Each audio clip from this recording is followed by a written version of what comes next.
got a couple of like slides prepared. I don't know if it makes sense if we want to jump into those and kind of Yeah, talk let's dive about like in. ways we can solve problems there. So let me share my screen off here. You're clicking buttons. I'm clicking buttons. Here we go. So, Cool. So yeah, so when it came down to it, like I mentioned, whenever we're trying to do that drawing stuff, it was like, what do we do? How do I solve this? Um, in my first iteration of this was going to the native APIs. So being, a Xamarin developer by and large, and especially nowadays, or at least back in the day, I should say, now being a Xamarin developer, now being like a MAUI developer, mhm, mhm, we could come out and make use of all the different like native drawing libraries out there. But right, they behave quite a bit differently. The way that you would draw in iOS is totally different than Android, is totally different on Windows and things like that. So that became like, well, I looked into that a little bit and we did a couple of things there, but it was just way too hard to maintain. Um, Another thing that we've looked into, and this has kind of been around in a few different iterations now for a while, but was using like the built-in graphics drawing that was kind of like started a little bit in Xamarin Forms, but now is a little bit more expanded in MAUI, and that's the Microsoft MAUI graphics set of namespaces out there. okay, Uh, Essentially, what that is, if you think about it, is it works like how MAUI works, but for drawing. So they took those same types of native drawing libraries, native iOS and Android drawing libraries, Windows drawing libraries, built interfaces around them, and then you can interact with those in a cross-platform manner, right? So again, you've got like the ability to draw different kind of shapes. You could build paths. You could do touch interaction, all that kind of good stuff out there. But it is a little bit limited because again, it's got to be stuff that is available across every platform. You need right, a way to be able to represent that type of stuff. So it's good. And if you've got like some, relatively like basic drawing needs, if you got to draw a circle or a rounded rectangle, that kind of right, stuff, right. it's great. Just use it. It's easy enough. You don't have to take on any dependencies or do anything like that. Um, but for me, like what I wanted to do is to build like a UI controls library. So this is ours. It's free. You can go get to it. It's Aurora Controls MAUI. I wanted to make something that would allow us to like solve all of our problems across every platform, even platforms that I don't know about in the future, right? And so the MAUI piece was good, but is limited to those MAUI platforms. But like, what if I want to do something in Blazor, or what if there's some new platform that comes online? Like, how am I going to support that over here? Um, and that's where like Skia Sharp came into play, or realistically Skia came into play. Um, Skia, you're familiar with it, even if you aren't. Right. If you use Chrome, it's using Skia to draw everything. If you're Okay. using Android, specific versions of Android, this changes a little bit, but like Skia is used to draw Android. Firefox uses it. It's the basis for Flutter mobile development. Yep. Avalonia uses it. Uno uses it.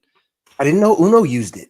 I don't know that it's the only thing that they use, but I know it's used maybe on certain platforms. Gotcha. Okay, that makes sense. But it's like really what it is at the end of the day. It's really just a 2D graphics library, and we'll kind of talk about what that all means. But it's like an everywhere library. It's going to work on Windows, your Mac, iOS, Linux, everywhere and anywhere. Performance is pretty good. Obviously, as you can imagine, like anywhere that Chrome is running, it needs to be able to be supported out there. So um, it's going to have pretty good performance on that because of that. Um, and it's really like simple and easy to work with. Again, I am in no way, shape, or form a like graphics developer. I'm not a game developer. The last time I had to deal with geometry and stuff like that would have been college courses or whatnot, Right. So like having something that's simple, it was pretty important to me. And I find Skia to be very simple and straightforward. A lot of the things that you do are very obviously named.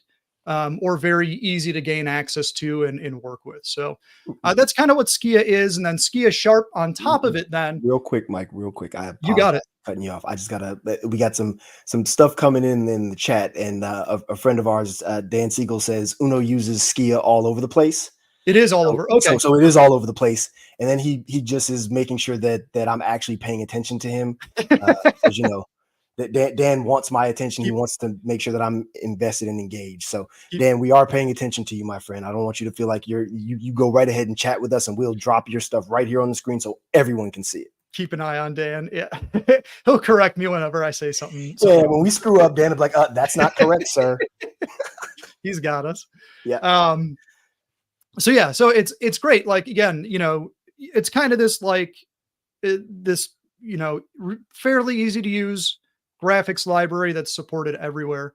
And to make it even better, then we've got wrappers for it for .NET. So, with having it available in .NET, that means that we could then use it in all of our .NET UI platforms. So Right. whether we're talking about building a MAUI application, um, if we're talking about building like desktop applications or even like Blazor applications now, we can build it and use it out there for all those for all those different places. Even for things like my team ends up using it in some places for doing API development where we have to do image manipulation and things like that as it comes in. So it's this Interesting. great, kind of runs everywhere, solves a bunch of problems type of library for us. Built into it then. So if we use Skia Sharp on top of it, not only does it give us access to Skia, but there's also wrappers for it that makes it have that provides views for different platforms.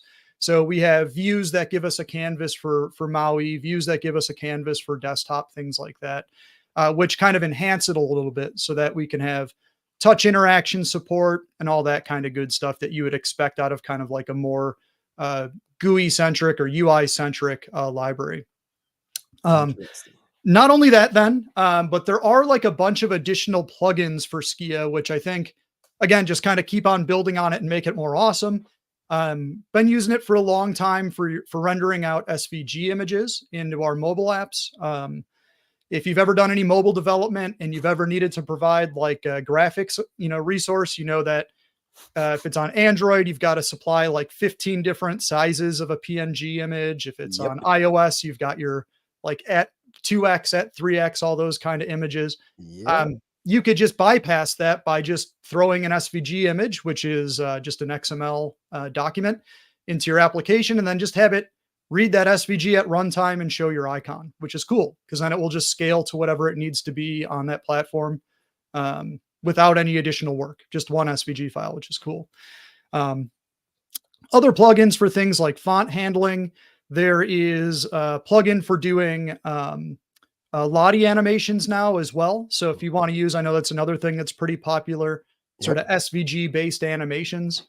Yep. You could pull in a library and just run Lottie animations straight from there.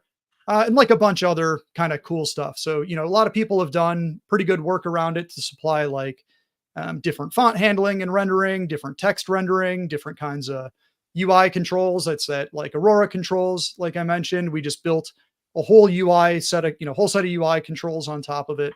But yeah, makes it like super easy to interact with and really great from like a .NET perspective. So. Interesting. Yeah. Like so the SVG thing that it's funny that you bring that up, right? So like one of the first mobile projects I worked on, we were calling an API, getting some images and pulling some stuffs back. Yeah. And as a result of it, like bits were getting lost. And I told him, I said, none of this would happen if you just gave me SVGs and let me Sure, just right? put them on the screen. And that was a big conversation. But the funny part about that is, like if I was talking to a web developer, it would be like SVGs. Oh yeah, sure. No problem. Right. And then you think about it on mobile and you're like, oh no, this is a huge problem. Like it's not something that we don't always have nice things on mobile, so like, having an easy plugin to bring in to have those nice things is, I think, pretty cool. Yeah, it is pretty cool. Let's go forward here a little bit. Here we go. So, like what I thought we would look at here today is something that I've had that's like a common request from clients over the years is to do like these Apple Watch fitness circle rings. I don't know about you, Rodney, man, but I get asked to build this like same control probably like twice or three times a year. Um, People love it for like just just this like nested rings idea. Yep. People always want something like that, Yeah, they do. uh, and it's cool. Like I get it. What I thought we would do today is kind of look at like how do we build. We're going to build a couple of different like little UI controls. We'll start simple and just do like a linear gauge type of idea. But then how do we do something a little bit more advanced like this, where you can see we've got, obviously it's rounded out here. We've got like rounded ends. There's sort of a background color. There's maybe like a little bit of a shadow out here. How do we do all this work that like, to me, before Skia, this would be super daunting. Look, look, I would just tell the designer, not gonna do it. Not happening. Not Yeah. gonna happen. Sorry, yeah, he's not gonna do it. But like, we'll look at the code. It's like, once we take a look at it, it's, I think surprisingly easy, what it actually comes out to be. So, So, Mike, you keep using words like easy and simple, and I'm gonna tell you, I'm gonna remind you again, I am not an artiste. Like simple and easy when it comes to these things. Yeah, right. Yeah, Dan said that he's not gonna do it either. That's the whole like you keep saying it's simple, and like I need you to show me how simple yeah, it is. Because if you're gonna show me it's so simple that I could have been doing it years ago, I it, I may feel better about this conversation. I hope you feel, like it's at least a little bit less daunting, because again, man, I was in your same shoes. I Okay. couldn't, it was like paralyzing having to think Yes. about drawing this stuff. Yes. And now it's more like a fun challenge. Like it's something where it's way different conceptually from writing line of business applications. So what Yep. I do day in and day out is build, software for companies. And so that's a lot of like, you build a repository pattern, and then you build a view model, and you build a thing that publishes data and it connects Yep. it all up. And it's fun and it's challenging in its own right. And I really like doing all that work. Don't get me wrong, But but it's not like as creative, right? right. You get this application, and it might look it might like look nice, and you feel good about the way that it's built, but software is one of these things where you don't get like this that feels good, that looks good, type of thing. Like for example, like as a hobby, I do a lot of woodworking, and like with woodworking, you're like, it's bad, it's bad, it's bad. And then you start assembling it and you're like, oh, it's better. This looks good. Those joints fit together. Oh, okay. I could see what I made. Like this Right. feels good, Right. And I feel like this kind of development kind of falls into that place where you're going to write a lot of garbage code and be like, it's bad, it's bad, it's bad. But then you'll hit run and you'll see it animate, or you'll see it draw the thing that you want. And you're like, oh, it's good. We're good. so, It's fantastic. Yeah. um, so to start off, all you need to do, so this is a little bit outdated slide, but all you need to do is just pull in some NuGet packages for your application. So here you just go grab like Skia Sharp. You can go grab the views for forms, or Okay. if you're doing a MAUI application, like nowadays, you just go for Skia Sharp views MAUI and just pull that into your application there. And that kind of gets you everything that you need to get up and running with sort of doing, the Skia Sharp UI development in your mobile application. Okay. What that's really going to give you then is this thing called a canvas view. That's going to be where we do like most of our work in Skia. The canvas view kind of works the way you might think a canvas would work. I know it maybe sounds silly or whatever, but like the idea here is it's really just like a place to draw on. It's going to give us some information about like the size of the canvas, like how big it is. We might get some information about the host that holds onto the canvas, like how are pixels represented, Okay. things like that. But realistically, it's just a place for us to go paint. And again, this was one of those things that, as silly as it sounds, like this idea of a canvas to me was always like obscure and kind of scary. And then I just realized, like, no, it's just like if you're old like me, it's like a light bright. Like, how do I turn on the little pixels in the area of the light bright here, right? Like, what do Yep. I do? Or if you think of it from like your Bob Ross type perspective, like it's your canvas. We're going to put some titanium white on there, and then we're going to, go on and start drawing trees and stuff like that. But like, it's just like the host for where we're going to draw. So So that's where we're if going you to do start. this rest of this thing like Bob Ross, I would not be mad. I unfortunately I am not that chill. Neither am I, but I think it'd be fantastic. I wish Someone I will was, but add the screen. we'll draw some happy little gauges maybe today. There you go. There you go. But this is really what we get, and this is, you know, this is kind of the basis for what we're going to do all of our work with here in Skia. If we look at it here, then, so this is kind of like the base code. If we wanted to build like a progress view, there's really just like a couple of core things that we need to know about. So first up, first up here is we've got just our, you know, like I said, we've got our canvas view, and that's going to be our sort of base view that we work with there. Okay. And then with this canvas view, there's really two pieces of interaction. The first one is invalidate surface. And so invalidate surface is really just there to tell us to redraw.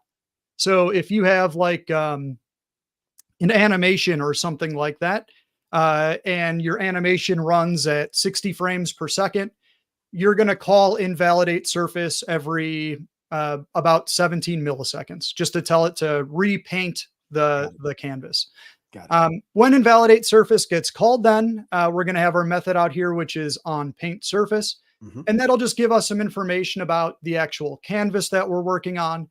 And then that surface information, which will have, again, like information about potentially like the type of display that we're working with, or the type of, or how the how the canvas was created. So not too much to worry about with that for today. I'm going to kind of skip over it a little bit. That's maybe a little bit more advanced and something we don't care about, Okay. at least for today's discussion. That The sounds thing good. that we're really interested in here, though, is just getting to that canvas. That canvas is the key thing. That's where we're going to go do our painting. So Right, because the again, canvas is the surface area where you can actually put elements. yeah, Paint exactly. elements, It's right? again, just think of it like if you were painting, Mhm. it's just, it is your canvas, and Yeah. that's what we're going to draw upon. Okay. So pretty straightforward, pretty easy from that perspective. Mhm. Right. So then how do we draw on the canvas? Well, we're going to do that using paint. So SK paint, right? Everything's going to be SK something or other. Fair enough. But like, it's just, again, it's conceptually, if you think about it, how you would paint on a canvas. You'll choose what kind of brush that you have. Maybe you're going to fill the UI with some amount of color. Maybe you're going to draw a path on the UI, and you want to not fill in the path, but you just want to draw on the path. So you could say like, here's my path, and I want to draw this color along that path, and I want it to have a certain thickness to it, or width to it, Mhm. which would be referred to the stroke. Do I want that stroke to be totally filled in or dashed? All that kind of cool stuff. Mhm. But again, like that is the sort of that paint object there is sort of the core idea. So it's really just saying, take a certain set of colors, and then build I'm going to call it like a virtual brush in a way. Like, how do we want to paint on the screen? Is it going to fill with color, like I said? Are we going to draw along a path? And apply it to our canvas.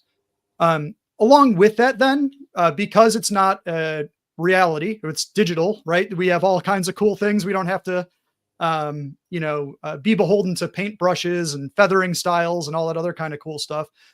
We could also apply things like shaders and filters to our paint as well.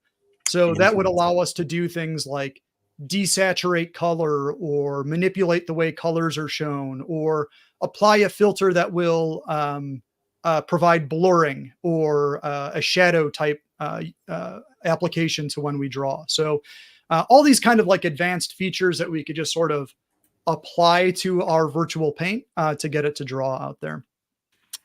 And then the paint itself, like I said, it comes in a lot of different ways. We could paint things like fonts, different kinds of lines, arcs, all that kind of good stuff. So like circles, rounded circles, whatever you need. So it's kind of like if you've ever used a tool like Photoshop in a way, or some kind of like drawing type of application in the past. A lot of those types of things that you would see, like draw a line from here to here, make a path and fill in the path, all that kind of good stuff. So That's kind of our paint. And then, like I was saying, so our paint is going to look something like this then from a code perspective. So Okay. inside of our application, when we do this, we're just going to make a new paint object. And then we tell the paint object how we want it to paint. So we would say like, do a style of stroke, which means if I draw like a path, just draw a line on that path essentially. And then Okay. the stroke width would tell it, it should be 32 points wide. Right. And then stroke cap at the end, we want it to be rounded off. So don't square it, but round off the edges. Right. And then anti-aliasing. This is a term if you play like games and things like that before. If you've got like rounded edges, you either can have them be kind of jaggedy, where it just draws the actual every single pixel, every point along the way, or you could apply anti-aliasing, which will kind of smooth out those pixels. It'll draw some sort of intermediary pixels in between to give things just kind of a more smooth appearance out there. But that's it. So that's like kind of the painting style there. So Rodney, how are you feeling so far? Okay. Is it scary? Yeah. So let's dig into this. So so basically what you're telling me is like we've got some specific concerns, right? I've got a canvas, and then I can just put some paint on a canvas, and just like any other kind of paint, like if I was to paint a room that I'm in, right? Like the paint on the wall behind me, I have to give it a color. I have to give it some metadata so that it understands how it should do its job. Correct. And then I basically just take the paint and put it on the canvas, right? More or less. Okay. Yeah. So so far, so that's good. our next thing. Canvas operations, right? So how do we actually take that paint and apply it? Perfect. Right. Perfect. So yeah, like, do we want to do shapes? Are we drawing paths? We could also do things like draw bitmaps. So if you want to read in like a bitmap file or like a PNG or a JPEG image, we could read that image in and apply it to our canvas as well. We could also do things like transform the canvas. So we can rotate it. Okay. We can skew it. We can enlarge it. We could draw things to it and save it and then restore it back to where it was before. But it's all like, how do we take our paint and put it on the UI essentially? Right. So those operations then look a little something like this. So at the beginning of our canvas, a lot of times, or at the beginning of our drawing operation, what we do a lot of times is call clear. So if we've previously drawn on the canvas, we just want to go through there and clear off anything that we've previously drawn. So just kind of give us a blank slate. There also can be cases where there's times where you want to progressively draw something where we might not call clear.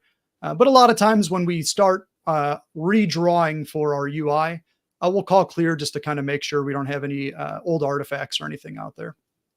That makes sense, right? Because like in like the MVU pattern, right? Like when the model updates and then the view has to update as a result of the model updating, right? Like you wouldn't want to necessarily start where you left off. You'd want to repaint everything. Correct. Okay, that makes sense. Exactly right. Yeah, I'm with it so far. Okay.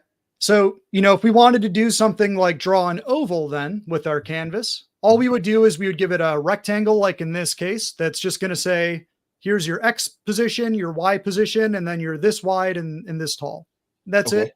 And then we give it our paint object, and the paint object will tell it how you fill in that rectangle. Is it going to be totally filled in? Is it going to be just around the outside borders? Things like that.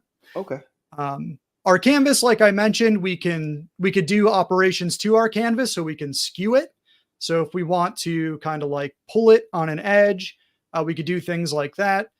Down here, we could rotate our canvas. So we might do something where, say we wanted to draw like a clock or something like that.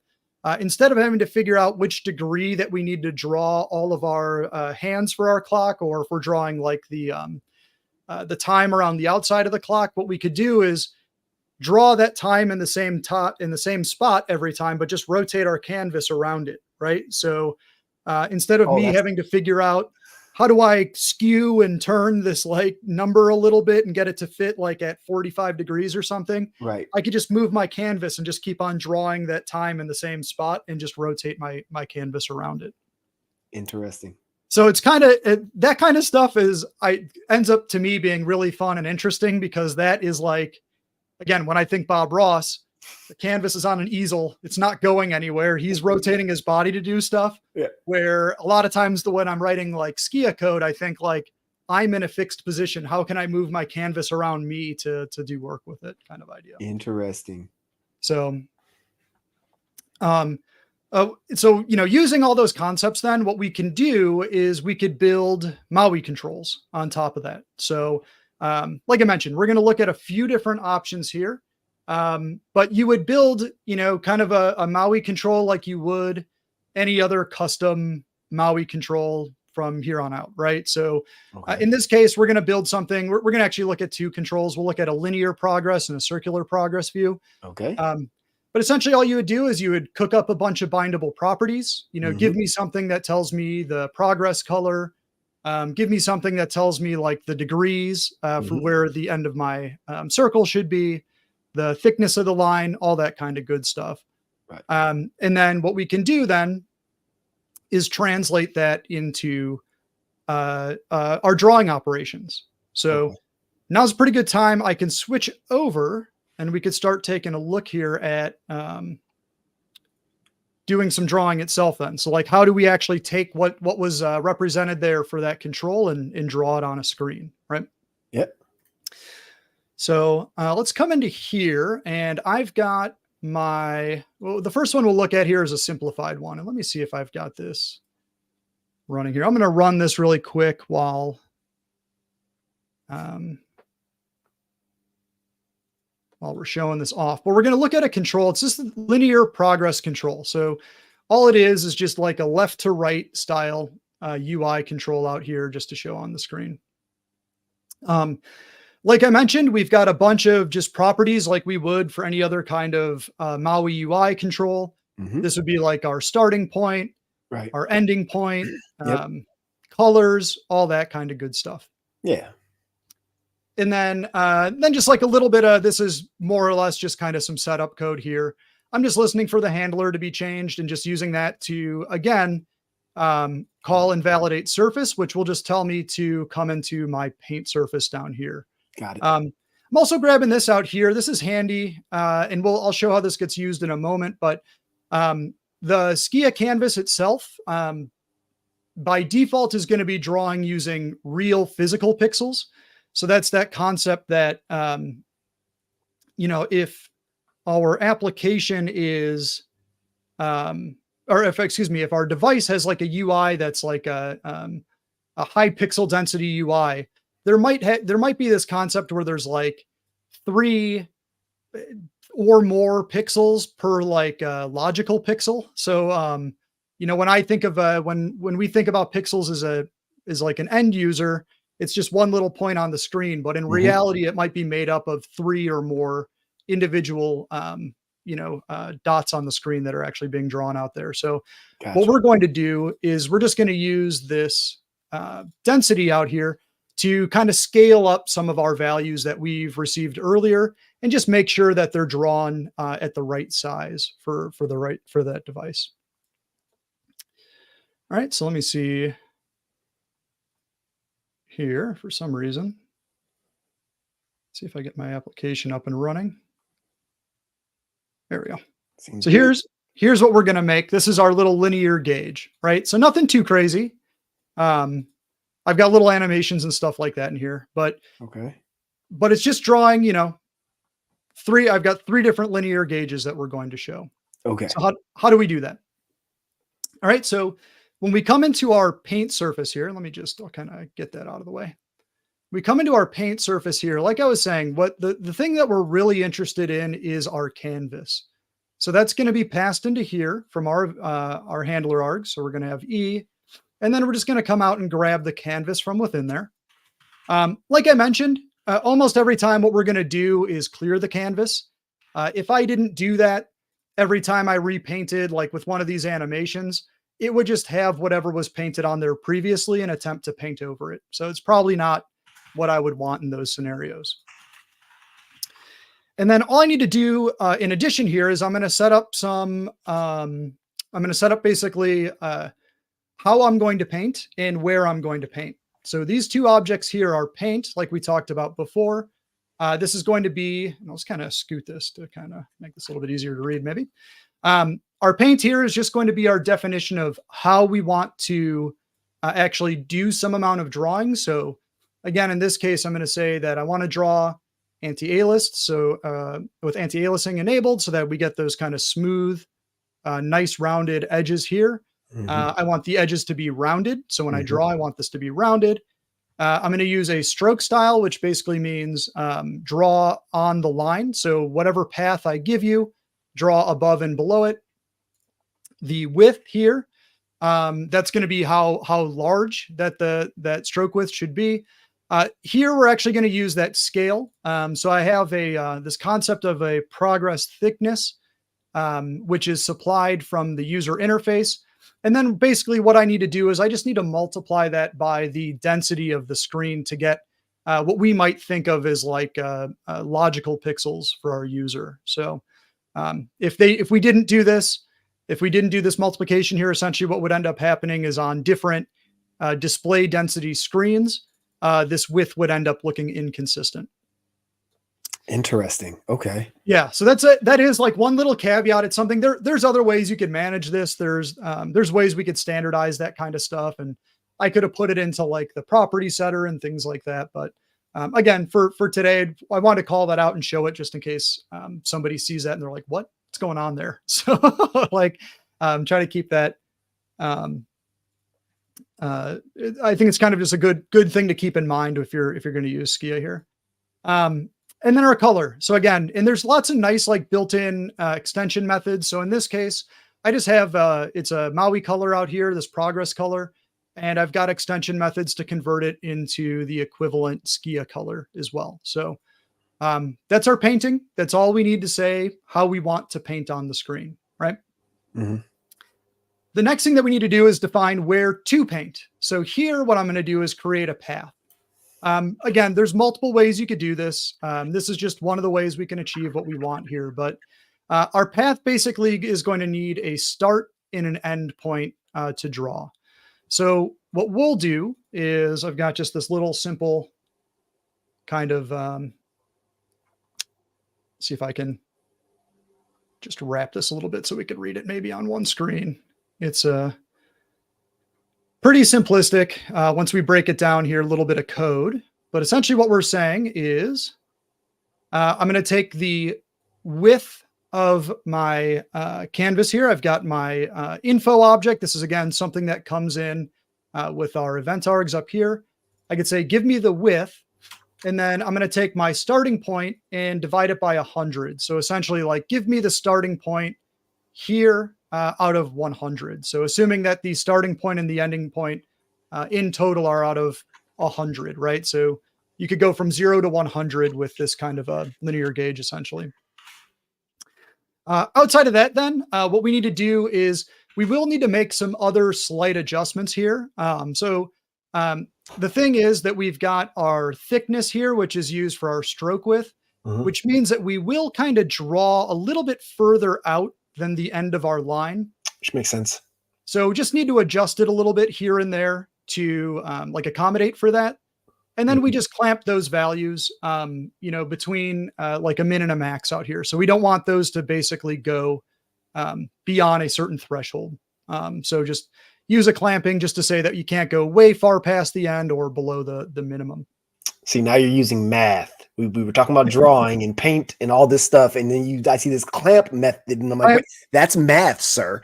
clamp's easy. Clamp just says you can only go between a minimum and a maximum, right? That's Just fair. keep this number between a min and a max. It's easy once you see it. So It's fair. It's fair. it's not too bad. No worries. We're always going to draw this in the like dead center vertically. So again, just doing a little bit of math here just to find out where my center point is. Mhm, mhm. And then what I do is I move my path to my start point in the center. So it's saying basically go to, in this case, go to this X and this Y right here, or this X and this Y right here, or right Got it. here. And then line 2, which just means take from your starting point, draw a line to the end. So Okay. again, go from where you started to the end. That's our path. And then just draw that path. So that's it. And that gives us everything we need at this point in time to draw that UI. Got it. And that would be everything you would need to statically draw this UI on the screen. So, Okay. if you break it down, it's not too bad. Like it's, hey, you clear your canvas here. Yep. You Start set fresh. up your paintbrush here. Yep. You set up where you want to draw here, and then you just tell it to go draw, and Okay. that's it. And Um, is that standard? Is that generally how that's going to work? Like, is it okay? I have a canvas, I have some paint, and then some path. Like, is the path necessarily? Depends on what we're looking to That's do. what I figured. Okay. Okay. Yeah. Okay. So like again, we have lots of options here. So like I could, if I wanted to, I could say canvas, draw. And if we look at sort of our draw options out Got here, it. I could say Yep. draw just 1 point, draw multiple points, draw different types of rectangles, like a regular rectangle or a Right. rounded rectangle, Right. Okay. text, all kinds of different options, even more up here.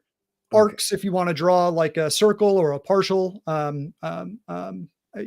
part of the outside of a circle, bitmaps, full circles, all that kind of stuff. Like you've got just tons of different options out here for how you actually want to draw on the screen. Gotcha. But a path is pretty helpful. Again, we're just drawing a straight Straight line. line. Yep. Pretty easy way to draw a line out there without too much fuss. Good deal. Um, the cool part about this then, is if we want to use this in a UI, from a UI perspective, it's just going to look like any other kind of MAUI control. So it's linear progress. And this is all that I see from an end user perspective, right? Nice. So pretty easy. Also, what's pretty cool about this is that if you remember basically with our control here, I can call this invalidate surface. And every time I call that, it will tell the UI to redraw. And if you were to look at how I've got my bindable properties up here, essentially anytime one of these properties gets set, and this is maybe again, there's probably a way we could do some batching or make this more performant, but anytime one of these properties gets set, I tell it to just redraw itself. And this is kind of a cool hack because what this means then is without any other additional knowledge, like, do I need to make it like, what if I wanted to animate these like I've got here? Like when I tap the screen, you'll see that these kind of animate from start to end. But like now we're talking about animation and that's a nightmare. And like, I don't, like I'm not making a game engine. That's way too much. Way too much. But if we just tell it to redraw when these properties get set, we can use things that come out of the box with MAUI. So I could say like on this page, just go generate some random values here. I can assign those random values here. And then what I can do is I could tell it to animate these just using the out of the box animation from MAUI, right? So that's just a regular .NET or, regular .NET MAUI animation. So it's just this thing. I'm going to call the animate method on it. That's something that like, we just have out of the box. Give that animation a name, tell it what I want to do, which property I want it to update, and then essentially just give it some information about how I want it to animate out here. So we've got like the rate of animation, how quick I want that to draw, how long I want it to run. And I can also do things that are like a little bit more potentially advanced, like apply easing to the animation. So, I don't want it to just animate in like a linear fashion where there's no like, it doesn't have any like additional motion to it. Like it doesn't start slow and go fast, then go slow. I can use those easings to control something like that. So cubic in and out, I think is, it'll take the animation and apply it faster at the beginning and then slow down at the end. Or I could tell it to spring out, and you'll notice here, like we kind of get like a little jiggle at the end where it kind of overshoots the animation. It comes back. All of this is able to be done then without me even having to do anything for that control. It's just the control just knows how to paint this line and fill it with color. And I could use all these other cool things that come out of the box with MAUI or whatever, like our UI platform is. Everything's got like a way to apply animations to it or to build something like this. And I just update those properties to get this all to animate. So pretty easy from that perspective, I think, or at least we could cheat and appear that we're smarter than we are using using stuff that was built by somebody who has a good feel for doing that animation and stuff like that. Right. So that's kind of like an easy control. This is our easy mode one here. But like I said, we want to draw something a little bit more advanced. We want to draw that radial type of progress view. So what does it take to draw something like this, where you could see we've got, again, kind of those rounded ends. We've got shadows being drawn underneath. We've got a darker color underneath our circles and things like that. It's kind of the same like we've just seen, but just with more, a little bit more to it. So the same, but more, right? So, again, just like we saw before, we've got all of our different properties that we'll set up here. So I'm not going to spend too much time on it, but same kind of idea, like where's our starting point? Where's our end point? All that kind of good stuff out there. Things to listen for our handler changing again, just to tell it to kind of kick off everything.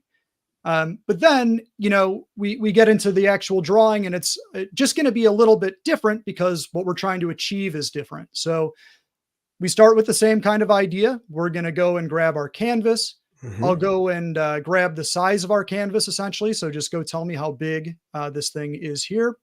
I'm going to clear out the canvas. So if there was any drawing that happened out there previously, just clear that out.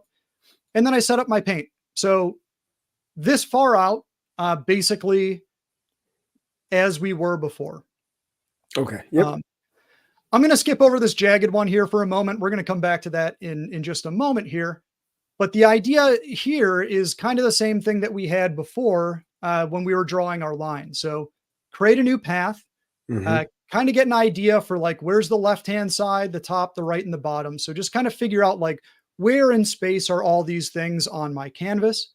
And then what I could do is I could tell it to start drawing different components.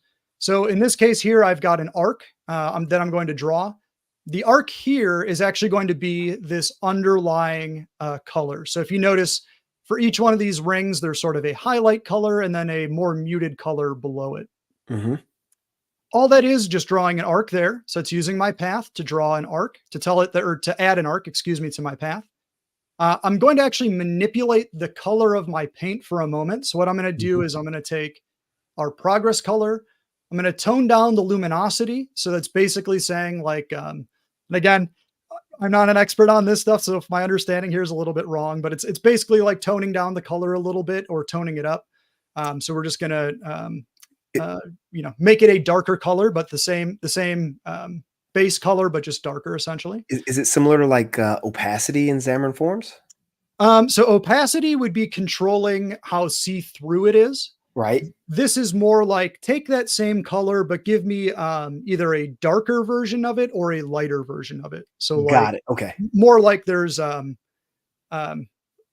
lumens would be, again, I'm totally probably wrong about this, but like lumens would be like the amount of like light coming off of something. So I don't know if it's like subtracting light from it or adding light to it. It's that kind of idea. Okay. That's intense. But just think of it like the core idea is I just want to make, this teal-y color more, I don't know, bluey green as opposed to being like a brighter green, right? Or a brighter blue. And then I just tell it to draw that path. So just go draw that path out there. And at that point in time, it's going to draw that underlying darker ring. Okay. I see. So you're drawing the whole ring first. Correct. And this is, again, when you think about it like a canvas, if you go back to like watching all those Bob Ross videos and stuff like there, the last thing that he does is draw the trees a lot of times, right? The first thing that he starts off with is almost always a coat of titanium white. And then on top of that, he's going through and he's drawing the sky. And then he's drawing everything sort of on top of it. So it'll be like the sky and then clouds and then mountains and then grass and water and things like that. Yep. We need to think about drawing on our canvas in a very similar fashion. So we're going to draw the base of it first. And so it's almost like layering. Yeah. Yeah, exactly right. Totally right. Yep. Cool. So we would do that same thing here. We're drawing our base layer first. Then what we're going to do is we're just going to reset our path. We're going to take any arcs or any other lines or anything else that we've put in there and just kind of reset it back to empty. And then we're going to draw a new arc out here. So again, it's going to be that same that same rectangle that we want to draw in. But if you notice when we drew this before, we went from 0 degrees to 360 degrees. Right. And the only difference now is we're going to go from our starting degree to our ending degree out here. And that's what gives us that dual effect, right? Where we have the background, which is the full 360 degrees, which is the first layer, and then we have the foreground or the layer above it. Let's call it that, because I don't want to call it foreground. That's too that is going to use the same arc, the same rotation. It's just going to start and stop at different points. Exactly right. Yep. Perfect. Cool. Exactly right. We're going to update our paint. So we're going to use that same paint object. That's okay. We're just going to change the color on it for a moment. And then we're going to do two things that I will say are a little bit more advanced, but cool. And not too crazy once you learn what they're doing. So the first one is applying a filter. So this is where I was saying, like, we can't do this exactly if we had a paint brush, but what I can do to my paint is I could tell it, when you draw this, apply a blur to it. And this is something that's really helpful when you're drawing shadows, because the next thing that we want to draw is our shadow layer for this control. So I'm going to say, take that same paint, the same information that we applied up here, that same stroke style and everything like that. Right. But now change my paint color to black, and let's update it so that when we draw this, we apply a blur effect to that drawing. Then what we're going to do is we're going to use a blend mode. So a blend mode uses this thing. They're called Porter-Duff blend modes. Basically says, if you see, if you look at the canvas as is, and if you see that somebody's already painted there, what do? Do you paint on top of it? Do you paint around it?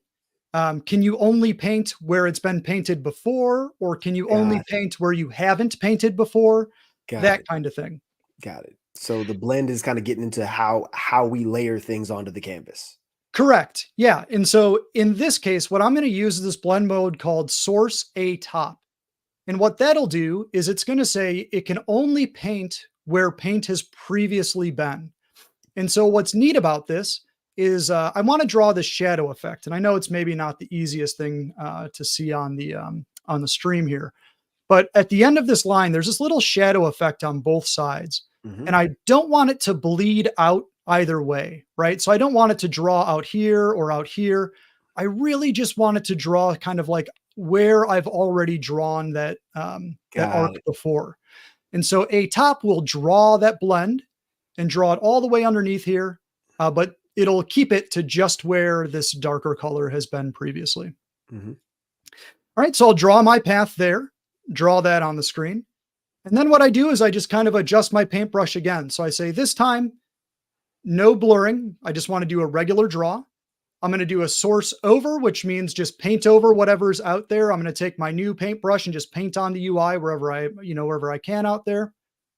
I'll adjust my color. So give me whatever my true color is. This would be that bright color. And then I paint one more time. So we had kind of 3 layers of painting here, right? We had our first bottom layer, then we drew our shadow layer, and then on top of that, we drew our final layer. And that's what gets us to that arc out there. Got it. So it's not like, again, if you kind of break it into steps, it's not too bad. There is a lot to learn here. There are certainly concepts like this blend mode here. That was something that took me for a while to get my head around, to be honest. There's some documentation that I'll point everybody to that's got some really good information on it out there. But it's just kind of getting that feel for like, oh, right. So like I need to draw, like you said, like it's drawing in layers. Like what do I think my lowest layer is? Then how do I draw on top of that layer? And how do I draw on top of that layer? It's kind of just figuring out, how we need to blend those things together and put it on the screen. But it's not too difficult. Like, again, in some libraries, if we needed to draw an arc, you have to do like, you have to use radians, and you've got to, then I'm like sitting there and you're multiplying by pi and doing all this kind of good stuff to go from radians to degrees or degrees to radians. Here, it's just like very simple, right? It's just, here's our, start and end degree, and just draw me an arc in some square.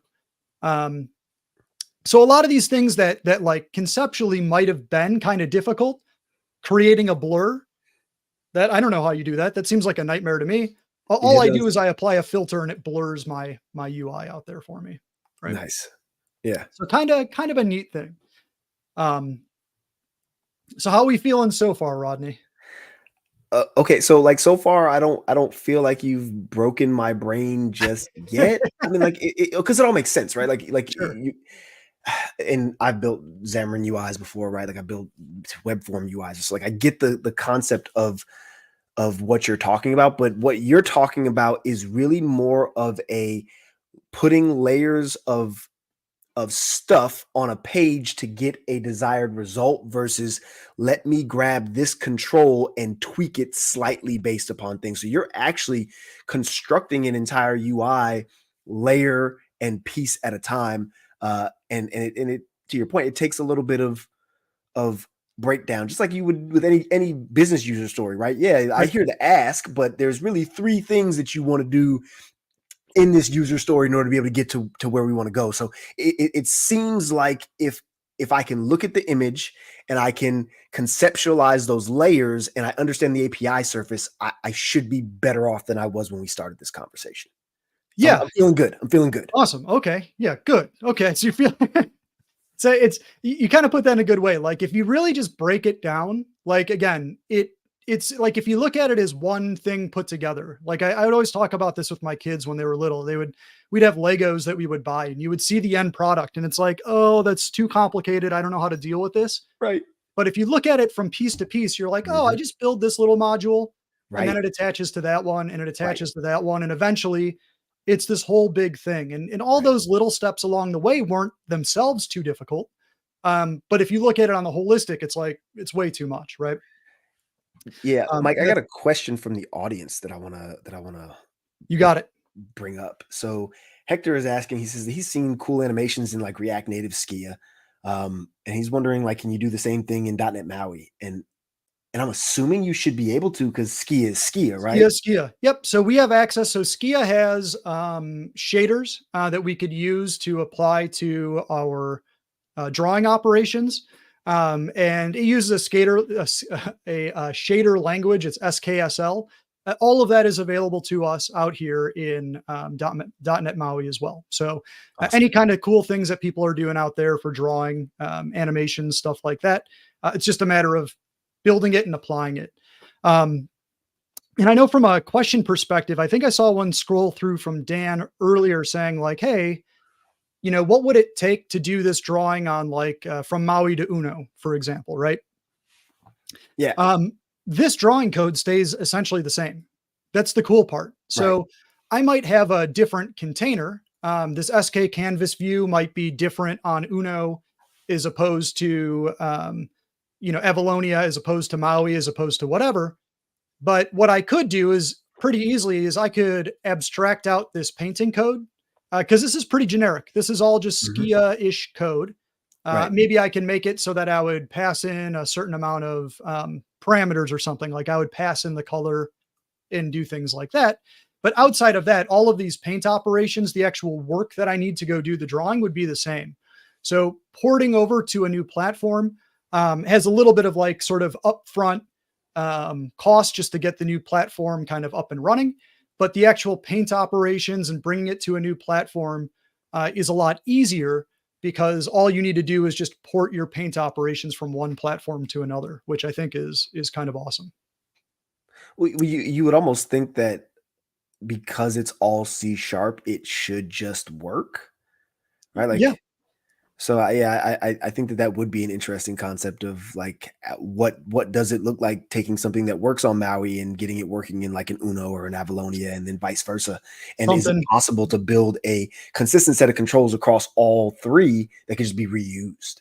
I think so, and it's something that I'm definitely looking into for our Aurora controls because Nice. why not, right? Why not? I've already done the work to make a draw on Maui. Why not just bring it over to those other platforms? So Dan is assuming that this is going to be done by the end of the day, right? I mean, easily tomorrow morning, but probably not this afternoon. But That's fair. yeah, Yeah, I mean he's got to at least eat lunch, right? So, but that's the thing. It's not as if like, again, like in the past, if I were to have written all this UI code in sort of like native iOS drawing language, I couldn't bring it straight over to a new platform without having to Mm-mm. reinvent how it's all drawn. Here with Skia Sharp, I've already figured out how to draw and get my control built. It's just a matter of figuring out like what's my container on that platform and how do I get to the point where I could draw on my canvas. But the So canvas operations are all the same. is that kind of the surface stuff that you glossed over earlier, where the canvas is the same, but the surface that we put the canvas on might be different? Yeah, we might have some, right. We might have some different information about like how the canvas was constructed, Right. things Okay. like that. Our sizing might be different. We Okay. might have scales that we have to deal with on certain platforms or not. Okay. But realistically, once we get past that, if I were to take this code from like here on down, the actual work that we're doing with painting and interoperating with the canvas, this is all portable, Okay. which is pretty cool. Right. So, again, these properties, I guess these come from MAUI, but it doesn't matter. I would just need something. I would just need a method that says paint circular progress, and I would pass these in as parameters, something like Okay. that. Very easy to port. Cool. And then again, this is something just kind of silly here, but like it's also very easy to extend. So if you want to like play around with these controls, I'm going to apply this thing called discrete, which is going to give us like a jitter effect. It's really unnerving, but I think it's really cool to see it in action. Oh gosh. Like once you have these controls, and I'm on a Mac, if we were on Windows, I would have some better like hot reload support. But like what we could do is we could start to like play around with these components. So let's make I call this like my 1990s Nickelodeon style Oh man. drawing. Yeah. That stuff. It's got that like that like that 90s cartoon style where things didn't really ever stay in like Dr. Katz or Beavis and Butthead or things like Yep. that where the animation always was a little jittery. Yep. I We know can do exactly something what like you're that talking here. Um, and again, it's like super easy. Like all I did was change like a line of code. about. And now you Oh. can see I get this nightmare factory. Like I think it's kind of cool though. Like it's kind of neat. It'll maybe make you feel like sick to your stomach a little bit, but like it's a kind of a neat effect that came at basically no cost to me, right? It Right. was a one line of code change, Right. which I think is pretty cool. So That is pretty interesting. but yeah, that's the gist of drawing out here. A few things like a sort of in addition that I just wanted to point out here. Lots of plugins like SVG drawing. If you need to do text rendering, Lottie animations, all that kind of stuff. Tons of additional libraries that we could use and just extend right in our code out there. And if you're really looking to like dive deep into this, so this hasn't been ported for MAUI yet, but all the ideas and concepts here are the exact same.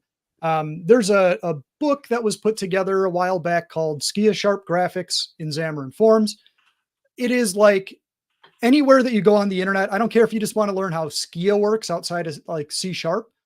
It seems like it's the most comprehensive guide to do anything and everything you would need with Skia and Draw. So really good information about like, deep diving into how do the pathing operators work? How do we do like UI transforms? How do we operate with different types of components? Like how do we import images? How do we export images? Things like that, which are all pretty awesome.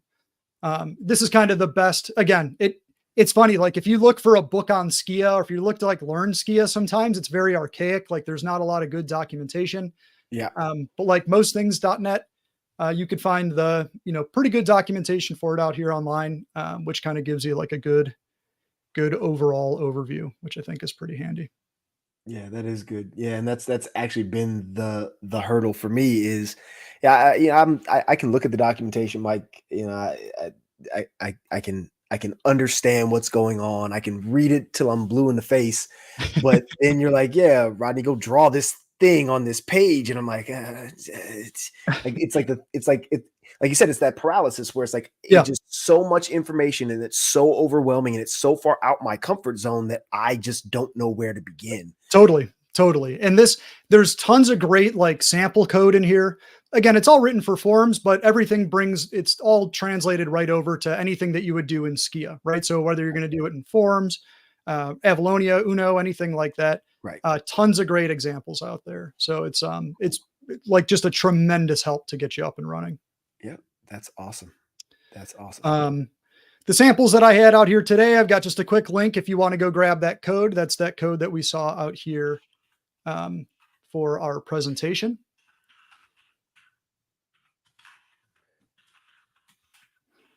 Yeah, I'm pulling it up now. Cool. I'm gonna download your stuff and I'm gonna tweak it and Please do. and figure out how. Oh man, this is fantastic. What I figured, yeah. Outside of that, just open it up. I don't know if there's any other questions that came through or anything. I got to give a shout out to Bob Ross. God, man, too much time spent watching those videos. It's Oh man, it was great. Like I would always watch Bob Ross. I'm like, I could do this, and then I was like, no, I can't. Like, I can't do this. All right, we got a couple of things coming in from the audience. So first off, Hector says, very good demos. Javier Suarez created a very interesting project. Oh, Figma. Yeah. So it's funny that you bring this up. So we talked about designers earlier, and I'm not going to beat up on designers, but I feel like designers change tools like every other week. And, Totally. you know, I just found out about Figma like a month or two ago. Sure. Right. Like, sure. And then I hear all these people talk about and we've always talked about in Xamarin, or really in the .NET space, of being able to take a pixel perfect UI created by a designer and get actual XAML out of it. Like that was actually the sell of XAML, was that, designers can go and make their designs using, and they don't have to know how to code. Right. So something like this type of tool is, in my opinion, primo. And if it already generates Skia code, that's just even better. I mean, that's the cool thing. Cause like, again, that drawing operation is generic. It's all that code that I wrote to do the pathing and stuff like that. It just makes the assumption that I have a canvas and I want to do something with it. Right. If you've got a way to take Figma, which I assume underneath the sheets is probably like an XML document or a Java, like a JSON document or something like that. If you could parse what it has there, convert it into Skia operations, you're ready to rip. Yep. Yeah. Figma is one of those tools that, I don't know what it does underneath the hood, but it has some proprietary jazzmatazz that makes all the designers we work with use it nowadays. And again, right, that's what I was like, man, like, and it's funny because, like, I remember some years Sketch was like the thing, was the one. Like, yep. And then something else came, like Figma's like the new thing. And I guess Dan is telling us that Uno platform has a Figma to XAML tool too. So that's again, awesome. These are interesting times that we work in, where we are actually getting to this pay dirt of, hey, we've got some design that the designer has given us, and now we can construct usable code from that output. So that's a great place, because that reduces the amount of Skia this guy's got to. Sure. But that's the thing. Yeah. If someone were to make tools to go around it, again, awesome library. It has all that platform support. Yeah. It's just a matter of translating, right? Right. It's about understanding the API surface, knowing what you're trying to do. And I think that's was the biggest barrier to entry, right? Like, okay, how do I change this, like, okay, so let's just look at like a sine wave, right? Like where it goes up and I got to go the other way and then comes back down, right? Like, how do I do something like that? Well, obviously I have to provide it an arc. I got to draw some things, but like now understanding the API surface is honestly as simple as, okay, I've got a paint, and then I've got some, and I'm going to use path in the generic term, a path that this paint has to go on, whether it be a straight line, whether it be a straight line and then some circles, whether or not it be, some hexagon, whatever it is, that's irrelevant. All I have to do is give it a color, give the color some understanding around how it needs to interact with the canvas, and then I tell it to go do it.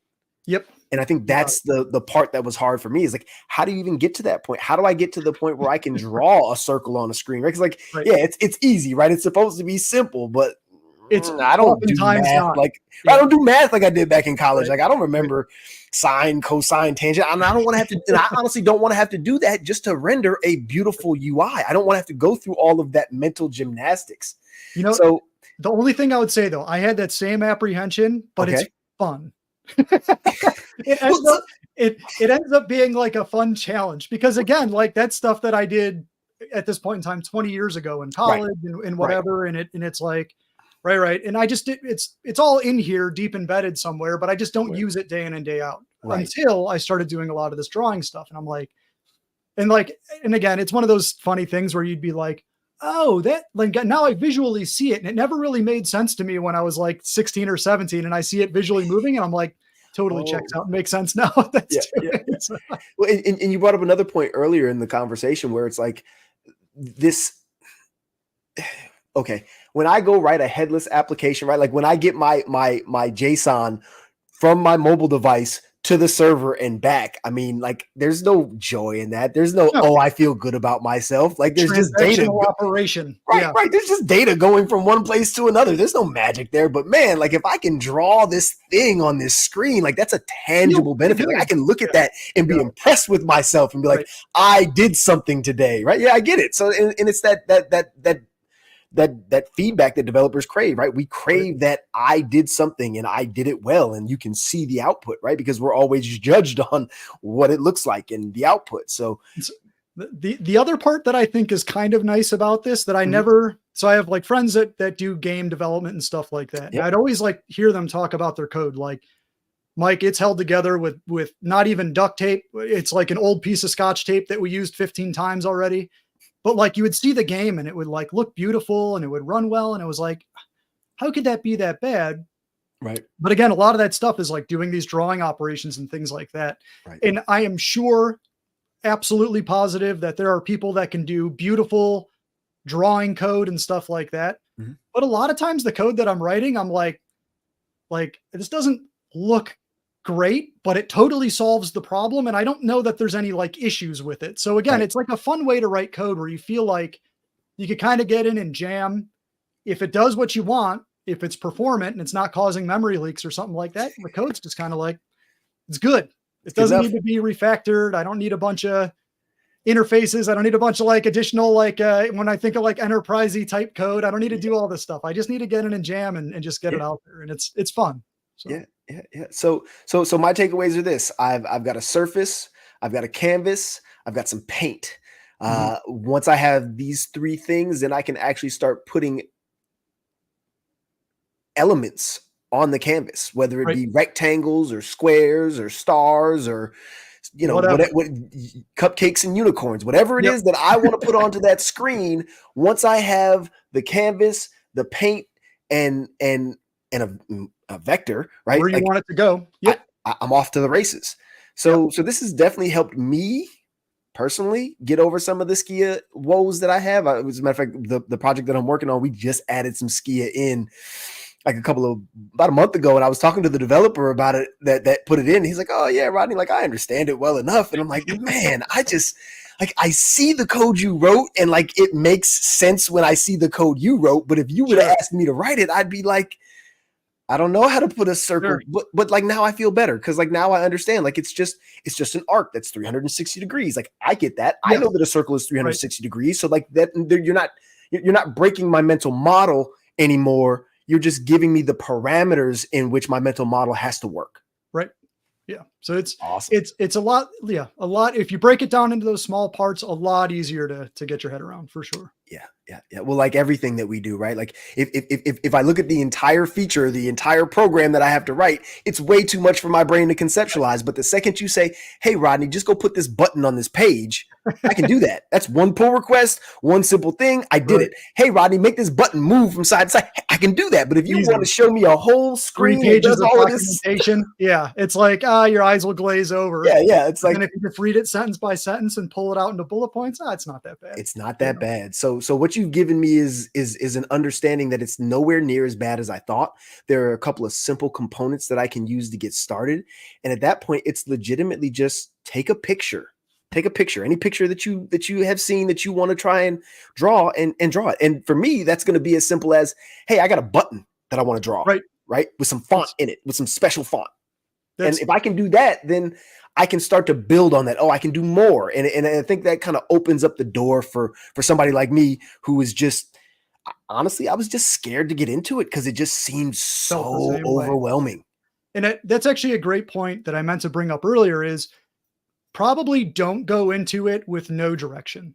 Right. Like if you're just like, I'll just draw something, you'll never end up building something and you'll probably get frustrated or Mhm, something like that. mhm, Come into it with this idea of, I saw this cool thing, I want to make it. mhm. Or, like I was looking at this application and I saw this design element that they had a button or some control. How do I make that? And it gives you something to iterate on to Right, figure out like, ooh, they did this. And then it draws this on top of it. right. Have a good thing to work on because again, it gives you something to hone in on your skills with. Right. But also gives you like that sense of satisfaction at the end. Like I Yep. built this control. It's the thing that I wanted. Here it is. I could work with it. So, Nice. Awesome, Mike. Well, this has been a great conversation for me, and it seems like people in the chat are thrilled about it. So thank you for your yeah, time, thanks as for having me. always, Mike. Uh, when are you going to come back? What are you going to show me next time? What are you going to teach me? I'll talk to you in 10 minutes after this and I'll tell you about all the other ideas that I have. So Not a I'm problem. always glad to be here whenever you guys will have me. Oh man, look, you can come back every month as far as I'm concerned. Like, we can even make like a segment like learning with Mike Stonis, right? Like, it'd be great. Sounds good to me, man. I'll be in. All right. All right. Well, thank you again, Mike. Thank you, everybody, for watching. And this has been another episode of Inside.net, where we learned about how to deal with Skia in MAUI.